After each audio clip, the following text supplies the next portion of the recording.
I will start recording. I will click go live now. All right, so we are live. Okay, welcome to the stage. Thanks, Matthias. We'll see also other people joining, and we're gonna see the system, how it's working. It looks like it's slowly going today. Not sure if it's an internet connection. Okay, I see Mohammed. Okay, if you guys can hear me, just give me a sign, a reaction, so I can test the system. Okay, perfect. Thank you, Liliana. So we are live. We're gonna start the LinkedIn event. Call it From iSketch to AI Catch and 3D Revolution. This is the event number 16, and I have with me on the stage here Matthias. Also, I'm expecting to have also other invites. This is an open discussion event, so guys feel free to come with me on the stage so we can have a cool discussion about the AI, about the news regarding the AI, and also about the 3D. In order to come with me here on stage, you need to click on that hand. It's on the bottom right, and when you come to stage here, check your mic. If it's crossed, it means you are muted. So when you like to discuss with us and us to hear you, you need to unmute the mic, obviously. A few more technical things. I'm trying to record this event, so a lot of people, they ask me if we can record it, so they can listen later, because depends where they're at in the time frames. Sometimes it's difficult, but we record this one, which is really good. And another small announcements which I have. Tomorrow also around this time at noon Eastern time, we have also another interesting event. It's the event kept by John Porter and Christine Tippett. I'm also a host over there. It's from the Brand Nest. This is the event number 29 for tomorrow for AI content creators. So join me on that as well. I posted the link to that event in the comments of this event, so it will be easier for you to find the invite over there. You just go and click on the link and you can participate to that as well. So that being said, my name is Sandu Baciu. I'm a civil engineer by trade, but also I do have background on architecture. I have some degrees on architecture as well, and also on the industrial design. And I'm really passionate about the AI, and I like to discuss with different people from different industries how they see the AI. So that will be a small introduction on my side. Matthias, would you like to have a quick introduction on your side as well?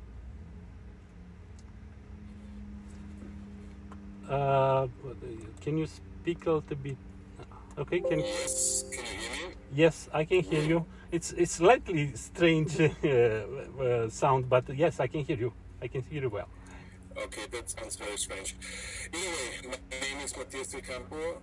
I'm an associate professor of architecture at Taubman College for Architecture and Urban Planning, and I'm also the director of the ARI Laboratory, the Laboratory for Architecture and Artificial Intelligence at the University of Michigan.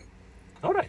And thank you very much for the introduction, Sandu, for the invitation, and I'm curious for your questions. Yes, no, thank you very much. And I really like your title. Sometimes when you have your posting, you say neural architecture. So I really like that concept as well, really nice renderings. And I hope Dr. Rastafa is going to join us also on the medical field as well. So I was thinking like a quick introduction, maybe to talk about AI and the neural part and your brains and how the cool stuff we can have it with AI. So that would be actually what I had in mind as a quick introduction. On the links on the comments to this event, I have links for different posts which we saw it on LinkedIn and also from our side, and some of them they are quite interesting. And as everybody knows, this event is divided in three parts. I'm talking about the innovation in the first part. The second is going to be about the news related to the AI, and the third part will be on the 3D revolution, as I'm calling. We are on the gasp of the 3D revolution with AI. So on the innovation part, I was thinking, looking to the post which I saw it on LinkedIn. As you probably guys right now AI is going so fast, developing so fast, and actually the neurological, basically the brain waves activities can be actually captured and measured, and based on that, actually using AI, you can reproduce a movie which you see or a sequence. So that being said, like I was thinking, oh, that's pretty cool. So is that possible when I have something in my mind, and like everybody else, you try to create something, you have something in your mind, and you get restricted because you need to create the prompt, so you do the prompt as best as you can, and based on that prompt, the second thing is the prompt is taken by AI, look to the database, and is creating the image. But now it would not be cool to actually just thinking about something and AI to create that image. I thought that's quite exciting. So that would be the quick introduction. But there are many other innovative ways of using AI. So Matthias, on your side, what innovative ways you find of using AI in creating interesting results?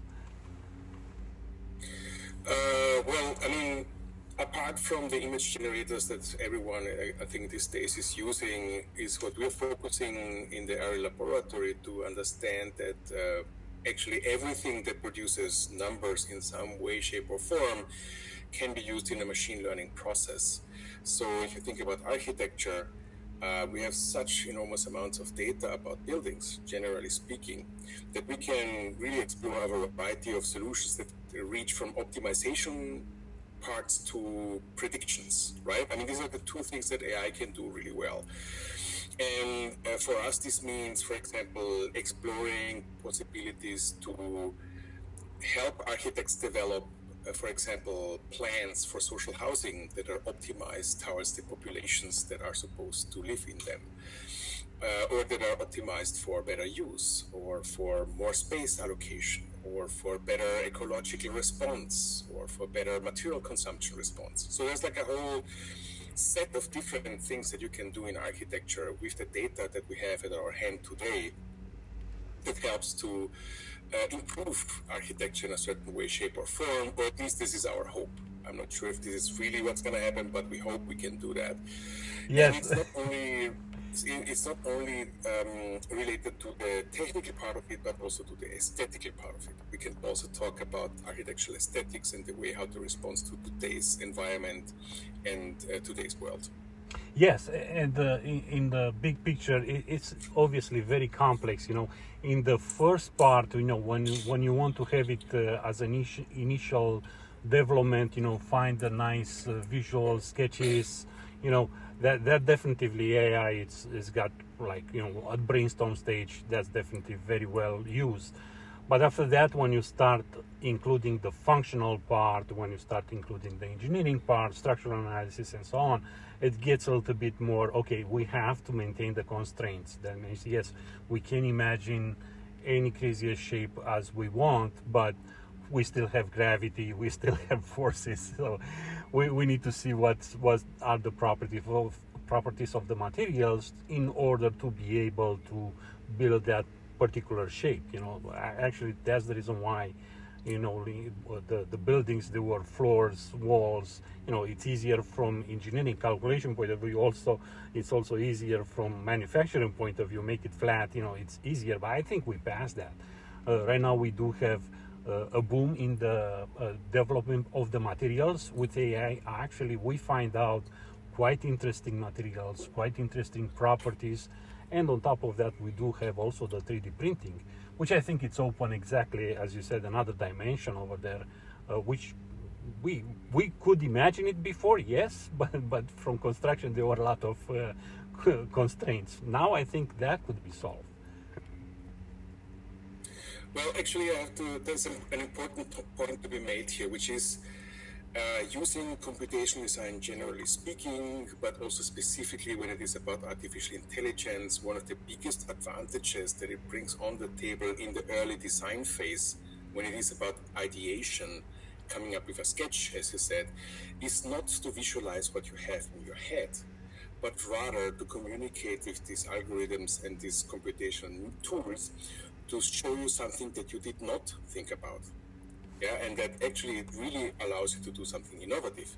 Oh yeah. Because if you just do what is in your head, you probably are not going to come up with an innovation.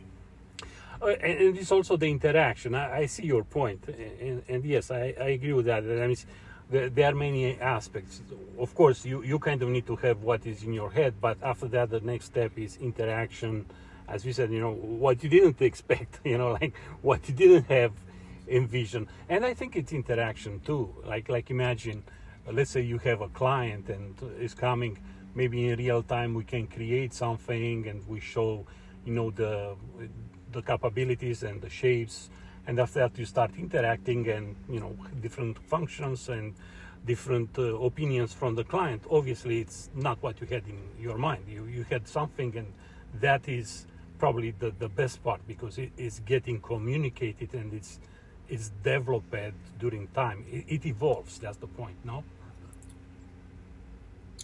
I would say so, but not only like let me go back one step here. You're aware that artificial intelligence on its own is probably not able to develop anything new, because it always relies on existing data. Right? This is a very human thing to do, to come up with something new. But I also have to say that it is, even for humans, very difficult to come up with something that is really, really new, because we are only used to perceive things and understand things that we can categorize. This is like the neuroscience part of AI too, by the way. So when we as humans, when we see an object, we try to categorize this with something that we already know. So something that is completely new is going to be very hard for us to understand as something, right? So it is even more difficult when it is about an idea. Like, for example, in human history, really new ideas are very rare. Yeah, things like, let's say, the theory of relativity, or the laws of physics by Newton. These were really new things because we didn't know them before. But there's like a whole branch of research about these sort of things, like what is new to humans, what is creativity, etc., etc. But long story short, what AI creates is the interpolation between existing data points that sometimes can show to humans and human designers something that they did not see before, and that is surprising and new and innovative and useful to them. Yeah, it's kind of going outside of the boundaries. I see how you try to explain. So basically, we have a pool of information which we know, and yes, we combine them, we reshuffle it, and it gets, but it's still in the same pool. The big thing is when you get outside and basically, let's say we find a new innovation, and let's go on physics side, we go to really macro level and we get more information about the string energies, or like really stuff which previously we couldn't see it, or we couldn't detect it based on whatever physical experiments we do. But therefore it's something new. It's something which, we either, because I think there are steps. We can presume something, we can, kind of forecast something, so that will be the boundary. But after that, beyond that, we don't know what we don't know. That means it's something which we don't even think about because we don't know about it, right? Right. Yes. Yeah. So I think that's quite an interesting thing on the AI side, because right now AI is kind of, yes, interpolating, but it's also helping us pushing the boundaries in the same time. And in general, we discuss here mostly the visual part, but because I have invites from different industries, I could see AI is actually everywhere, and the science part of the AI, you don't see too many news, but they are pushing steps over there as well, including also on what I like, like the 3D stuff. For instance, new materials. I know there are new materials which are invented, and if the humanity wants to go to Mars, for instance, resources has to be used for what is over there. Yeah, you're not going to bring it from the Earth; it's too expensive. So, for instance, there are projects right now where you can print and make like conical kind of architecture. So basically you print it round like a dome, but the material, it's special in the sense that at the base you're gonna have a rocky material based on what you have over there, but toward the top maybe you can use silica material and you can transform it into glass. So basically you're gonna have a dome which is opaque at the base, but at the top it becomes transparent, and you can have light coming and so on. So that is, we don't see that on Earth here. We basically just build them, and kind of the buildings have windows and lights come on those openings, but we do not see it kind of completely outside of the box doing like a 3D, and the changes of the material as you print it out is changed too. So that is something new, obviously. Well, there's also maybe a point of clarification that has to be made, which is about the use of 3D models and in AI algorithms. Correct. In AI models. The problem with that, just generally speaking, there's a big problem trying to do that, right? Which is when you change from 2 dimensions to 3 dimensions, from pixels to meshes, for example, right? The calculation power necessary to work with these 3D model datasets and 3D model algorithms in AI amplifies. It goes up exponentially, which means that you need much, much more calculation power to deal with 3D models than with images in Correct. AI context. Correct. Right. Correct. That's why you have not seen that many successful attempts to use 3D model datasets in the context of AI. And I'm not sure this is going to be something that we're going to see very soon. I mean, I've seen examples. Yeah, they are. There are some examples out there, but the datasets are small. Correct. The details are not, the amount of information in those datasets is small because they're not really labeled, or if they're labeled, they're very simply labeled. So the level of quality and the level of results, qualitative, robust results that we can get out of these models at the moment is very small. Yeah. And the main problem is also that our own discipline, architecture, has been very, very lazy in really going ahead and doing proper data sets for these kind of users, including the proper annotation of labels. So as long as we don't do that, we're not going to have the information in the data sets necessary to do qualitative architecture. Yeah, it's like the tagging stuff. With us also we have Joy, and I like also to have a quick information throw here. You're right.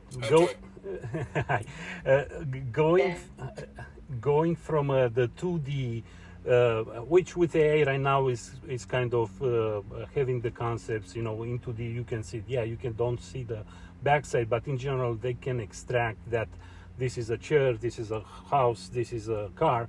But when you go to 3D, it's not only the fact that you have only another dimension going on the vertical, but you do have also multiple ways of understanding 3D.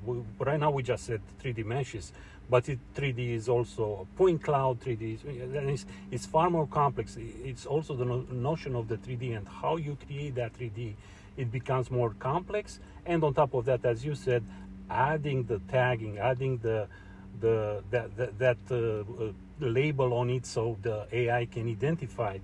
That's another problem by itself, obviously, or challenge. Not really a problem. Could be solved. Hi, Jay. Thanks for joining us, and we like to have your feedback as well. Thank you. Hi there. Yeah, Matthias, hi. Nice to meet you. I just wanted to come up and just talk about a company called Common Sense Machines. Exactly what you're talking about. I've been kind of playing around with the 2D, but I'm taking the AI art and bringing it into the 3D mesh. In between that, though, between the prompt of the AI art to the 3D mesh, I've asked them to give me a prompt window to also add my dimensions, my textures, my layers, in other words. And it's been quite interesting, the output. So I think we're getting a little closer than I was expecting. I was constantly disappointed by each software that I was testing out. But there's someone to watch, actually, Common Sense Machines. It's CSM, and I would definitely suggest everyone taking a look and maybe playing around with it. Yeah, I use it as well, and I present it on the previous events. But I want to maybe we should step back, as Matthias said. Prior to go to 3D, it's also the 2.5. That means if we want to do a depth map, that's one way. If we want to do an interpolation and kind of subtract what is on the back of the image as 3ds, as 3SM is doing, I see the results. The results are a low mesh quality. It's okay for organics, but if you want to have like a cube, for instance, it's not gonna be a cube. It's gonna have like rugged edges, and I tried that with vehicles. That means low poly, excellent. It's good. And the other thing which I like about them is kind of using the real AI. That means you take the image, but he's gonna tweak it a little bit. It's not gonna be the same exact as is in the image.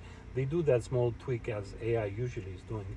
But definitely the results, I like it, and maybe we can divide the discussion in the two parts, like the 2.5, where actually you can take an image and you can do the depth based on the luminosity.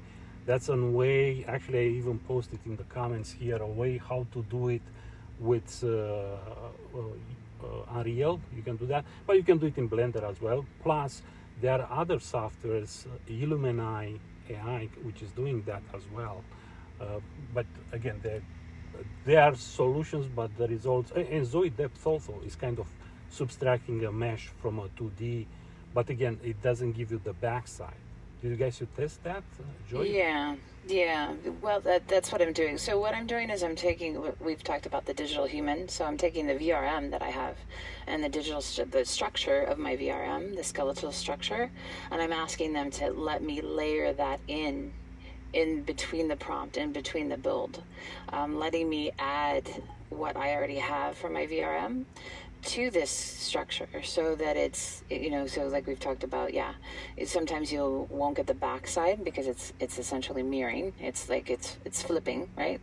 Yes. So I'm asking them, can I bring in my VRM structurally? Can I bring in my skeletal structure? Because in the end, that's what I want. I want to be able to go from AI to the mesh to my VRM. So I want to make them all talk to each other. So they're very open to that, is what I'm going to say. As developers, they're not closed to it. So if you want to add your opinions, add your feedback, they're very open to that, is the best way to put it, as a company, as a developer. Yeah, no, and in general, this is the pioneering. That means, back to architectural, we have this XLOOK, like CoolX, which they made the databases of 3D objects, pure architectural, floors, windows, doors, shapes, and so on. And with a prompt, you can combine them. And the last event, we actually talk about that a little bit. I quickly tested, but I see other people results, so I could see it. And it's giving you a 3D, but in my opinion, it's just a mesh of 3D parts. So basically, it's combining 3D parts. It's not creating a mesh from scratch. There are methods to do that as well. I saw other softwares which are creating a 3D mesh or a 3D object, more like the Minecraft. So tiny boxes, and they combine it, and it looks like a plane, it looks like a chair, it looks like a house, and so on. So there are different methods of doing 3D as well, no? Yeah, I mean, right now it looks like a skin, essentially, right? Or it's just creating a skin. It's not really creating, 3D, 2D to mesh, 3D mesh. It's not really going to be possible. I mean, I agree. It's not quite there. But what I like about them is their background of who they are. They're very open to getting to that point, and giving you the prompts to add and layer, I think is really important. But also the model that they're using, the things that they're building on the back end, they communicate well with others. So if you're using 4 or 5 different programs, to create one, digital human, say, and you're increasing that with a layer of AI, it's easy to manipulate and use with other programs. It was just my whole point, but I can step down too, because I'm going to take us down a different rabbit hole. No, it's okay. That's the reason we have this beauty of having a different discussion. But we can switch toward the news a little bit. That means, Midjourney, theoretically they will come with 5.3 shortly. Sometimes we'll see how that will be. Again, I'm just curious with Midjourney what they'll do it in long term. Like, are they including 3D? Are they doing video? I understand they said they will do video, but that will be an interesting thing if they can do 3D. Some discussion they said, well, we'll look to that. So that will be interesting. Regarding on 3D side, we kind of jump on 3D directly, but I posted this tutorial with the game engines like Unreal, but I know for sure we'll see a lot of developments on the gaming engines and regarding the softwares like Blender, which are open source. I think that is where we're gonna see a lot of AI applications. I'm kind of trying on my side to do something, combining some 3D parts maybe in Blender and either use it as a reference and play like a material for them to combine it, or some programming. But I think would be a really nice avenue over there. Blender in general is really powerful because you have people kind of creating a lot of parts and pieces, and I think that's quite interesting to see. Matthias, on your side, any news with AI, at least on the 3D side, or Joy? And people from audience, yes, come to stage as well. Yes, go ahead, Matthias. Yeah, sure. I have a quick question to Joy before I answer the question you had. Joy, were you speaking about creating an AI-generated 3D model of a human? Person? Yes, so sorry, digital human. So like we've been talking about our VRMs and avatars. Digital, yeah, it's a scan of a human, yes, but yeah, just giving you that reference of digital human. It's mostly for metaverse and interactive environments and games. Because the main reason I'm asking for that is because it goes back to the problem I mentioned already before, which is about which data do I use to create what I'm trying to do with AI. And in the case, for example, of humans, there's so much data out there from 100,000 hospitals around the world that can be used for this sort of endeavor. We don't have that in architecture. It's what makes our job so hard in doing something properly with 3D and artificial intelligence at all. The example of Xcool is a good example. They have the reason why they're using, for example, these boxy shapes to assemble them together to become whatever is needed for their requested task, is that this is the easiest way to label something and to get something in 3D for architecture that works and doesn't need an enormous amount and years of work to setting up a data set. So I'm sorry if I'm repeating myself all the time now, but I think that we as architecture discipline have to solve one problem first before we can dream about having ice cream in terms of fantastic architecture generated with AI. This is going to take a little while to get there, except there's one big exception. The exception is if somebody in computer science comes up with an ingenious way to use small amounts of data to understand the specific content and semantic information that you're looking for. That would be a big step forward, not only for architecture, actually for everybody. But in the same time, that's what I meant by layers. Yeah, but that's yeah. Go ahead, Joy. Go ahead.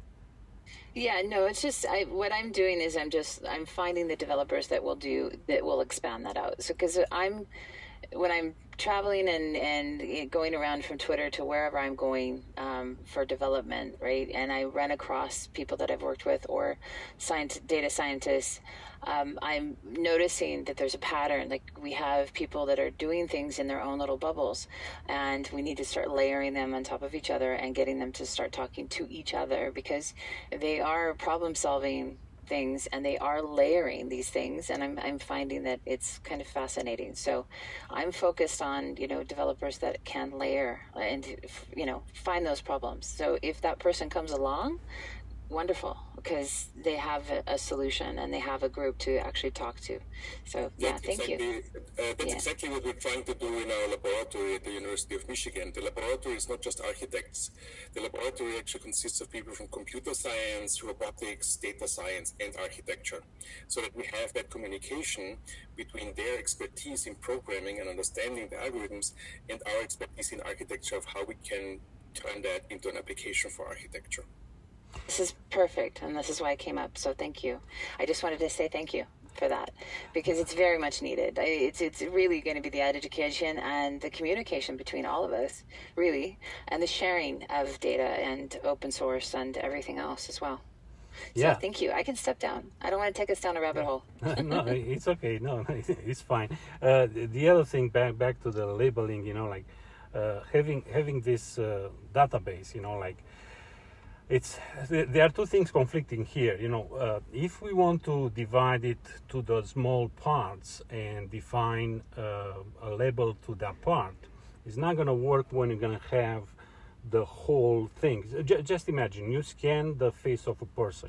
You scan the head, and that is a head. But if you want to divide that in pieces, saying, okay, this is the nose, this is the eye, this is the ear, and the algorithm can interpret the 3D, you're gonna have multiplication of the data. But in the same time, we know you need more computing power and all that, but it's like as soon as you divide it more, you create more, but in the same time, you want it to divide it to the upper level, to the, okay, it's a head, it's not 2 ears, 2 eyes, 1 nose, 1 mouth, and so on. So this is where it's there are some dynamics here. How to interpret that data. Like shape-wise, obviously you can say, okay, you find a way to the nose to be like a triangle or a pyramid, and okay, whatever looks like that, it's a nose. From that concept point of view, I think that can be solved. But when you combine them, and you have that interrelationship between the different 3D objects, I think that becomes a little bit more complex. It's not like 2D, like 2D is kind of the same, pixel, and after that, whatever configuration of the pixel shows an image, and image is recognized. I mean, in theory, can be done probably, but I'm seeing a little bit more complex, because you're going to have other dimensions, spatial dimensions, relationships, which needs to be added on top of the labeling itself. Totally agree. I'm thinking back end to front end, I guess is the best way to put it. I mean, CSM is a skin. That's the last step, because you're going to have all that data on the back end. Every breakdown of the head, right? Every single back end structure, skeletal structure, and then you're going to skin it. So, and that's what I'm saying, like layers. If everyone starts thinking in layers and not just, I have a 3D asset that goes from AI to 3D, like magic, if they stop saying it's magic and they start actually putting some layers on the back end, it'll be wonderful. So I think we're almost there. It's going to take a little while though. but that being said, and I'm just curious, so Matthias, on your side, what is your opinion? The back-end work, that means, yes, you can create a skin, yes, you can do that, but I'm doing a lot of cleaning up work. For instance, I took, even with Zoidep or Common Sense Machine and Illumina, probably is the same principle, but let's say you have the depth map, you create a mesh. Yes, you're gonna have it rough, but after that, you go on Blender, cut it in half, make it mirror if it's symmetrical. The back end, you need to reconstruct it, because being one image, you don't have the back end.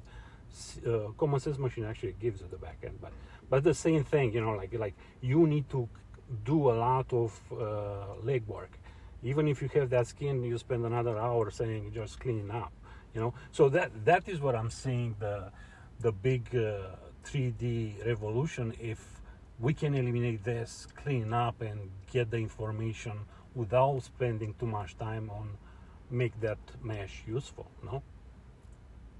Yeah, no, I totally agree. And you're adding AI in there as well. You're using the tools of AI as well for, we're just going to have to train it and be specific on training the AI to help us in the structural in the back end. When I say back end, I mean all the specific data so that when you get to the skin, you're not going to have the cleanup time. You're not going to have to correct because things are going to already be set with the proper use of tools, the proper use of training, and of course all of us collaborating together.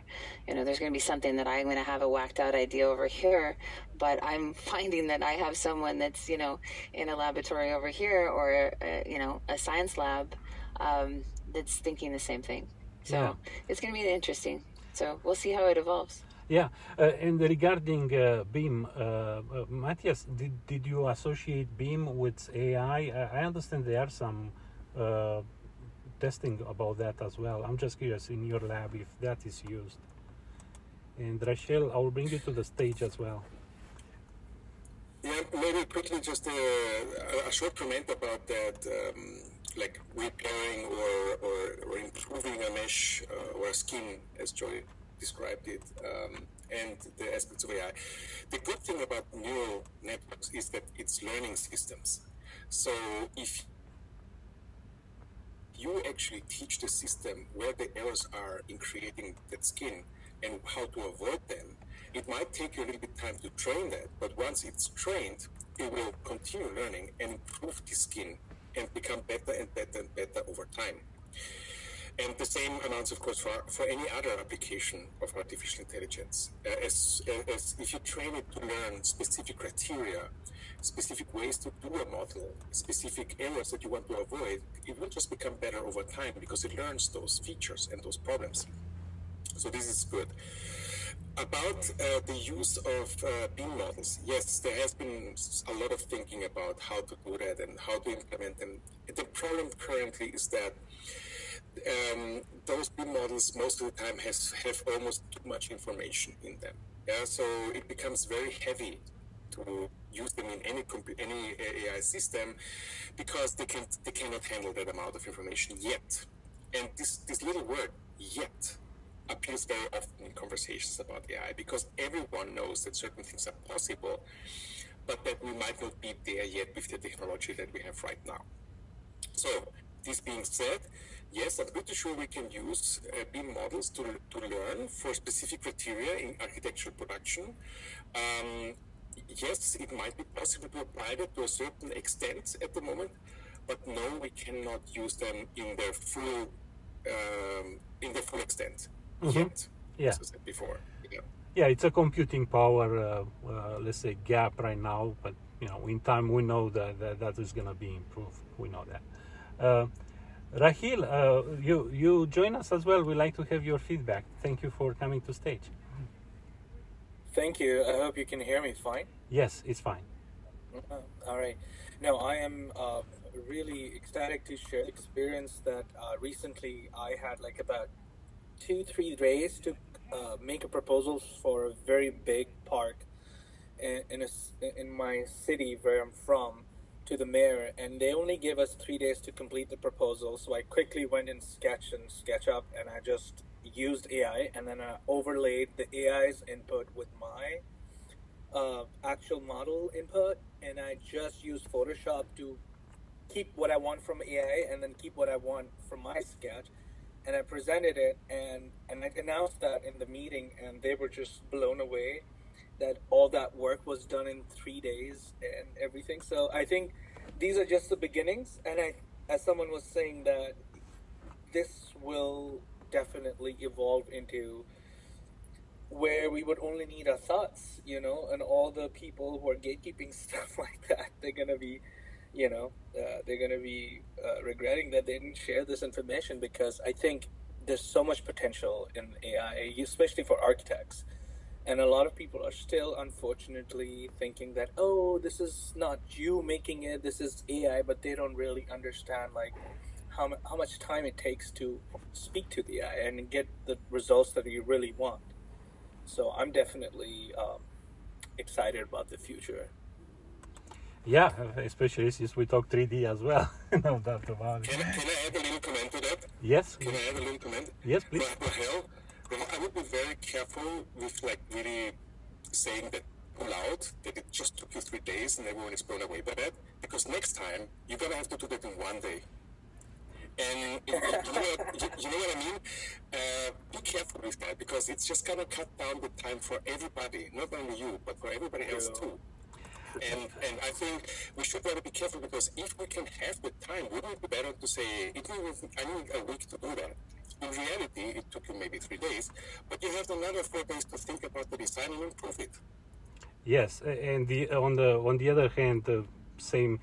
They might ask you on other options since you come so fast, and I see that as well. You know, with AI, you train the client, and now of course they want more options, and you know they take more time to think about it. And because AI is so fast, you know, read the apostrophes in front and the back, because it's so fast. Obviously, the client wants more as well. So. Yeah, that's an excellent point, Matthias. Yes, Sherry, thank you very much. You are with us here on stage. We'd like to have your feedback as well. Hi, yes, I just wanted to jump in on this conversation that Matthias said. I've been having this struggle myself when I do work for clients. I would caution everybody not to sell your services on speed. It does take a lot longer to work through design concepts than most people imagine. Now, when you hit it right, yes, we can do things much faster. And there are times where I've done an incredible piece of work for a client, and it took me, 5 hours, which would normally take somebody, a team, and 3 weeks, a location, photo shoot with makeup artists and models to do. But at the same time, if you do sell your services on speed, it has happened to me where it becomes impossible to meet the needs of your clients, because they do think that AI is magical, and then that you should be able to do anything and everything. And then I have to walk back, where if you give the machine, 10 different instructions, you end up losing some of them. It's not at the point yet where it's powerful enough to hold on to every single thought that we throw at it. So I really have struggled with this, and I have now taken a policy where I give myself a 2 to 3 week window to get the work done. If I do it in a shorter amount of time, that's fine, but it's not like a pressure where I have to get it done in that amount of time, because sometimes it does take 3 days to crack it.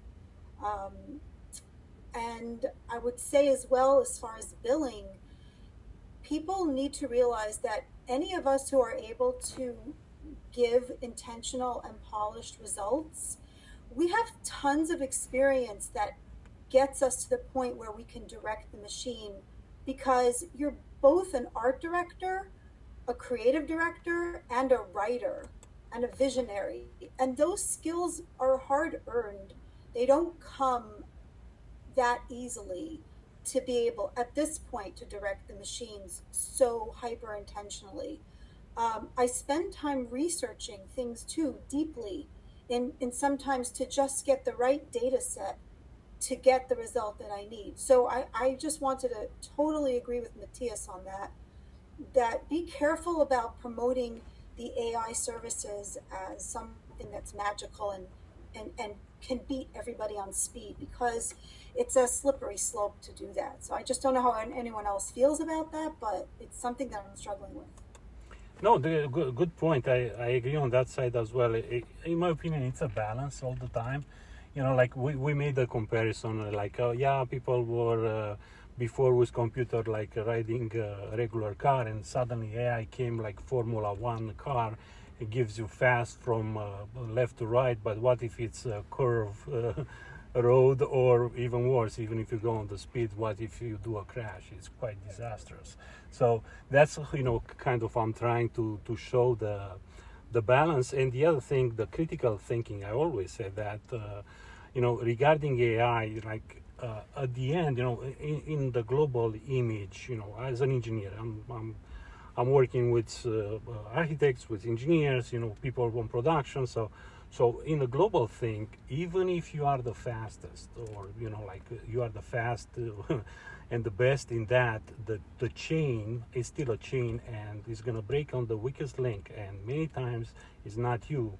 And doesn't matter how fast you are, or how the importance is the whole thing globally has to go together, because you realize that with AI a lot of people go faster, but there will be people which, like in construction is a very conservative industry. Sometimes you can be fast, but you're gonna hit the road with the conservative part where you have safety. We cannot take risks, people cannot be harmed, and boom, that is where we're gonna say it's perfect AI, it's okay. And it's very good in the brainstorming stuff where the error can be over there, no problem, you have time to solve it, but cannot be rushed in production. And same thing, when you invent something or you have a nice shape with AI, the next step is going to be more rigorous. You have to apply the natural rules, the physics and so on, the aerodynamics and so on. So you're going to be directed by certain rules, natural rules, engineering, those kind of stuff. And you'll see sometimes the design looks nice on the initial phase, but in order to be practical, you have to take the other things in account. And as kind of all of us here, we said, even if it's faster, sometimes it's not the best advantage, because the back end, that person which is not fast enough, they might influence the whole chain in the big global picture. I kind of want to throw on that as well. Again, for people from the audience, feel free to come with us. I usually toward the end we still have another 40 minutes. I'm trying to touch on the 3D, and also kind of we talk about 2.5, the scanning technology. I like to touch a little bit more on that, because I do see AI on the image side is booming. That it's very nice renderings, very nice things. The next step probably is going to be the video side. I'm playing myself with creating an image in Midjourney. It's nice. I'm quickly take that in CapCut. It's a simple app on phone, and make an animation. And with CapCut you can add also the video, so you can do a nice selling visual, looks a little bit. So I'm expecting after those nice images to have nice videos with sound and so on. But the next step after that, I do expect, not jumping directly in 3D, I think it's going to be this 2.5, the scanning technology. I see from practical point of view, scanning is faster rather than try to create the 3D itself. Of course, you can mimic creation in 3D, like a regular CAD software.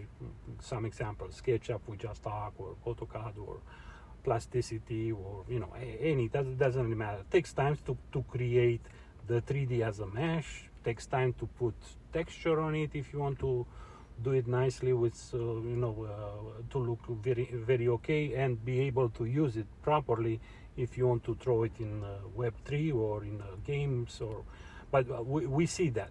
Now if you want to have it like back to architecture, just to create something to get the client eyes, then you might be able to stay at the 2D level. And when you go on the production after you get the project and the job, of course you have to be rigorous and follow that particular lines what you show. But again, what's your goal? I think that's the point. And on the 3D side, I think it's going to be a question: do I need the 3D, or is 2.5 good enough, or even just the AI itself is good enough for the things which you need? What do you guys think? And maybe we can ask Matthias and Joy, Sherry. Yeah, I can jump in on that. I can actually give you two examples. Yes. Where we used a 2.5D method to actually build something. So there is a project called the Robot Garden, which was designed and built for the robotic department of the University of Michigan. It's basically a testing ground for their robots with legs. And in that project, we used a method called 2D to 3D style transferring, which is an algorithm. It's a little bit older, so this was all done before diffusion models came along, like Midjourney and stuff like that, which basically allows you to take a mesh object and then deform the mesh according to an AI-generated image, and this is done through a neural network. So it's an older generative adversarial network method, but this got built. So I can tell you that yes, you can actually use 2D information and translate into a three-dimensional model, basically by using a 2.5D method. Now, I have also a little criticism to that. Or let me put it this way: I'm pretty sure this is the first building or the first built object where AI was completely used in the entire design phase. So everything that we did during the design phase was done with AI. Yeah. But when I looked closer into the algorithm that we used, yeah, that was actually published online in GitHub and other publications as a 2D to 3D style transferring method, which is actually an AI method, I look at in the algorithm and figure out that it's actually nothing but bump mapping. So actually it's a very old method, right? So it is not really something to do with AI, I think. But it worked, it was fine. And then the second example I can give you is a recent project that we made for the Museum of Applied Arts in Vienna called the Doghouse. It's a huge model that was actually designed using sections that we generated in Midjourney. Yeah, so we used these sections to create a pixel projection model that allowed us to create fabrication files for a model. Yeah, and that's new. That was done. That was designed late last year, and the opening of the exhibition was in, I think, May. Yes, it was in May. And it's still on show, by the way. So if you go to Vienna, you can still see it until, I think, 20th of September or something like that. So this was, again, a 2.5D method, right? Because basically we created those sections in an image generator and then used a pixel projection method to create a model out of it. So it was not informed by a 3D model dataset, it was informed by a 2D image. So these are two examples for using basically imagery as a starting point for a 2.5D method that at the end results in a fully three-dimensional object. Does that make sense to you, Sander? Yeah, no, it's exactly actually where I intended to steer the discussion, because it's step by step. Like I do see those. It's not jumping to 3D so fast. This is what I'm saying. Yeah, we're on the gasp of the 3D revolution, but I still think it's gonna take some time, because it's not only that extra dimension going vertical. There are many other stuff. Yes, how to interpret the 3D itself, point clouds, mesh, extraction bump, image bump, and so on. But on the same time, like I'm trying to see what advantages are with the 3D, because yes, I see the 3D printing coming. I do expect the 3D print to expand as size, and for people who doesn't know that right now we print 3D houses, but the limitation of the 3D printing is how big that 3D printing machine is. And right now it's probably around 10 meters by 10 meters, which you can have, and it's going to be bigger and bigger. We know that, but in the same time, it's also the property of the materials. For the 3D printing, actually, right now it's a special, call it mortar concrete. It's not really reinforced. We can do some reinforcing, then it's there playing with that. You can do some fiber on it, but in general, it's not like the traditional method when you have reinforced concrete. Well, reinforced concrete means you're gonna have the rebar, which is steel bars, and concrete, which is also very strong only on compression. But if you put it in, if you want to put in an extension, it's gonna break right away. That's actually you have the metal rebar on it. So that is not gonna be in 3D, or at least for a while. You cannot print metal and concrete for different reasons, because the materials are different, properties different, temperatures, so it's too much complicated. But I do see the option of having homogenized materials, and we know in 3D it was printed like bridges. I think one is in Amsterdam, which was already printed, and it was actually quite like metallic type of material. But in time, we're gonna see all those very big housing kind of material, and it's going to be cheap. We know that. In time, it's going to become probably cheap. They are in Italy right now, the WASP, they are 3D printing with mud. So basically, you do like Adobe houses. So that is what we're gonna see. And of course, why I'm mentioning this is because that can solve a humanitarian problem. Like there are people which are on the streets. Like they have to have houses and home. There are options to solve that. But with AI, I think there are like too many parts which they kind of need to converge together to get an answer. And yeah, could be parameterized, and we can associate labels on the 3D aspects. Again, it's questionable for me. Is mesh, is closed solid? I mean, it's how you put the label.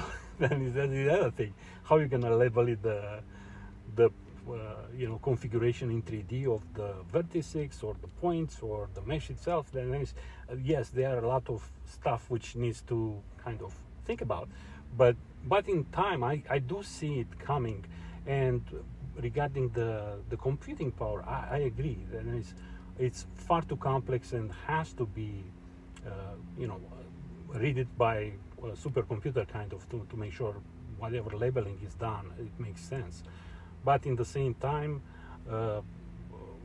we need to think the databases too. That is, on the internet is no 3D, or will be in the Web 3. So the next step will be how we're gonna understand that. We're gonna look to the 3D environments like the Minecraft and understand a human is more like a Lego, or we're gonna see it more like an avatar, or we're gonna see it 2.5. That it's quite interesting just thinking about it. So I think that is probably something which overall the whole AI community in the 3D side, they kind of need to see what will be the convergence, because it's not only that it's not a database, it's also where is that database and how can be interpolated and how could be interpreted, because they are not like in 2D only one image and kind of everybody can see an image. Here there are many options as well, and exponentially gets more interesting in time. So yeah. Okay, so Joy or Cheryl or Rahil, if you like to have your feedback as well, and obviously Matthias if you want. I can go last. I actually have to go into a meeting, but I can go last. Yeah, but it's I okay. totally agree with you, Sandu. We can do the closing also. We don't have too many meetings, and also, yes, I do have a meeting at one myself too. I wanted to come in here and support, and I'm fascinated with what's going on. I'm learning a lot. Thank you. Yeah, no, awesome. Yeah. So that being said, let's talk a little bit about next week. If you guys want, I can do one on the 3D side. Is that okay? Do you guys like that, to have a little bit more on the 3D? I'm just curious. Just give me a thumbs up so I can see it. So, like we definitely okay. So I will probably focus on the 3D a little bit next week, and at the end I will probably ask one of the people on the stage to do the closing, Matthias or Sherry. I'll let Matthias go because I'm also rushing to a meeting. My brain's too just No, right now. it's fine. It's But I fine. wanted to pop in because I just love hearing what everyone else is doing. I would say one thing though, I also am experimenting a lot with the video now because it's getting better. Yes. So if you want to, throw anything that's working in the mix, I'd love to hear more about what's working for everybody.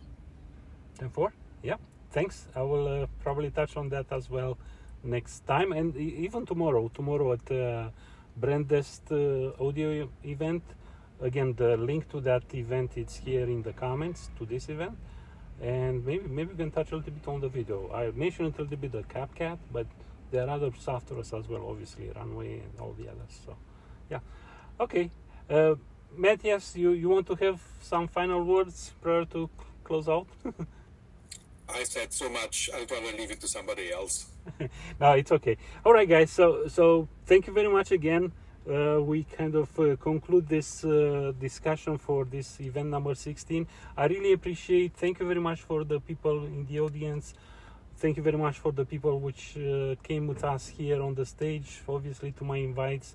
I appreciate it. And again, let's meet again next week, and who can also tomorrow at the content creators, AI content creators meeting. Thank you very much.